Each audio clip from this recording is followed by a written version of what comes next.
আমি মাথার কাপড় খুলে আসতে ইচ্ছা করে নাই, তাই আসি নাই। শেষ।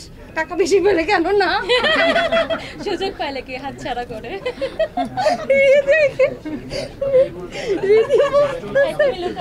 না ভাবতেছি যে আজকের এইটা তো শেষ।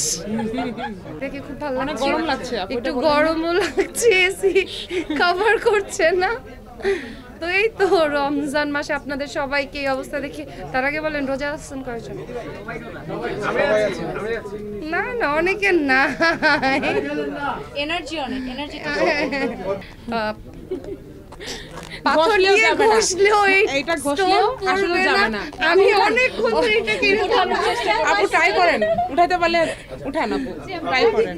তো আমার কাছে ভাই এটা যার যার ব্যক্তিগত ব্যাপার। বারবার ঘুরে ফিরা আমাকে কেন আপনারা কন্ট্রোভার্সির মধ্যে ফাঁসান, আমি এটাই বুঝি না। জাতি জানতে চায় না ফুডাপি যে 5 কোটির বিনিময়ে বলটা খুলবেন কি না না না ভাই, আমি না 5 কোটি টাকা নিচ্ছি না 5 কোটি দিচ্ছি। আমার এখন আমি এনজয় করতেছি। আমি মাত্র আসছি, আমার প্র্যাকটিস হয়ে গেছে, আমার মজা লাগতেছে, আমি এনজয় করতেছি। ওই আমাকে আমি এই এত বড় দিব না। আর আমি তো নাটক করতেছি। আপনাদের যাদের আমার চুল দেখতে ইচ্ছা করে নাটকে গিয়ে দেখেন। এখন এইরকম ইন্টারভিউতে এইরকম আমি ওপেনিংয়ে আসবো, আমি মাথার কাপড় খুলে আসতে ইচ্ছা করে নাই, তাই আসি নাই। শেষ। মানে একটা জায়গা থেকে একটু নিবেন, আরেকটা জায়গা থেকে একটু নিবেন, নিয়ে আপনারা নিজেদের মন মানে ইচ্ছা, আপনারা যা ইচ্ছা তা ক্যাপশন দিয়ে যাচ্ছেন। আর আমি ঘরে বসে বসে স্ক্রল করি আর দেখি আর হাসি। আমার মা ওই দিন আমাকে আপনাদের করা একটা নিউজ দেখা বলে কি এটা কি সত্যি? আমি বলছি না মা, আমি সত্যি হলে তোমাকে জানাবো। এখন আর ভাল লাগে না, এখন বড় হয়ে গেছে। আপনাদের এগুলোতে মজাও লাগতো না, মানুষেরটা দেখতে মজা লাগতো। যখন নিজের উপরে আসছে তখন বুঝছি এটাতে মজা নাই।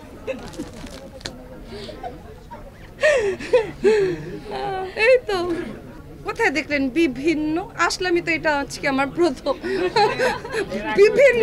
এর আগে যেখানে দেখছেন সেটা আমার একটা ছোট বোনের, ওইখানে আমি উদ্বোধনের জন্য যাই নাই।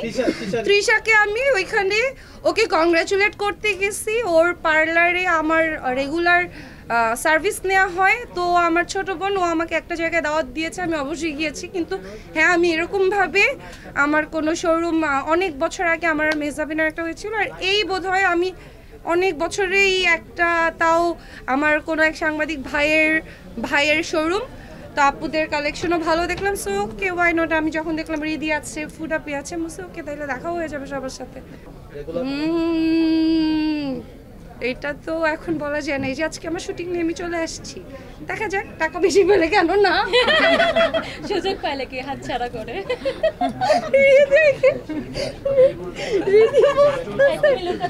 না ভাবতেছি যে আজকের এইটা তো শেষ।